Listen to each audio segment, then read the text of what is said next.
2024년 1월부터 10월까지 항공편을 이용해 한국과 일본으로 간 사람이 2천만 명을 돌파했습니다. 이는 같은 기간 기준 역대 최다 기록인데요. 항공업계는 지난해부터 본격화된 엔저 현상으로 일본을 찾는 관광객이 늘면서 여객 수가 급증한 것으로 분석합니다. 38년 만에 최저 수준으로 떨어진 엔화 가치, 엔저 현상이 무엇인지, 또 어떤 영향을 미치는지 알아보겠습니다. 엔저는 엔달러 환율이 오르는 엔화 약세를 가리킵니다. 지난해 6월 원화 대비 엔화 환율이 100엔당 800원대를 기록했는데요. 900원대 밑으로 내려간 것은 2015년 이후 8년 만이었습니다. 이런 기록적인 슈퍼엔저가 지속되면서 한국과 일본 경제 모두에 큰 영향을 미치고 있습니다. 최근까지 미국과 유럽, 우리나라 등 전 세계는 시장의 돈을 걷어들이기 위해 기준금리를 높여 통화 긴축 기조를 이어왔습니다. 반면 일본 중앙은행은 완화적 통화 정책을 펼치며 제로 수준의 금리를 유지해 돈을 계속 풀었습니다. 다른 나라의 통화량은 줄어드는 가운데 엔화는 시장에 많이 풀려 엔화의 가치가 많이 떨어진 것입니다. 일본은 침체한 경제를 살리기 위해 이런 초저금리 정책을 내세웠습니다.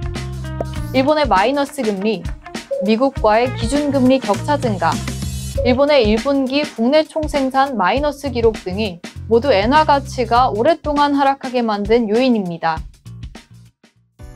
엔화 가치가 떨어지면 우리나라가 일본으로부터 수입하는 원자재, 부품, 소비재 등의 비용이 저렴해집니다.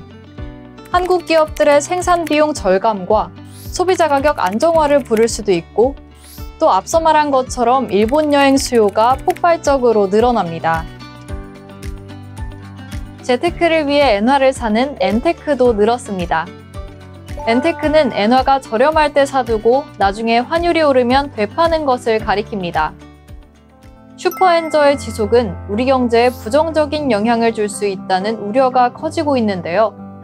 일본과 경쟁하는 우리나라 제품의 가격 경쟁력이 상대적으로 약화돼 수출에 타격을 입을 수 있기 때문입니다.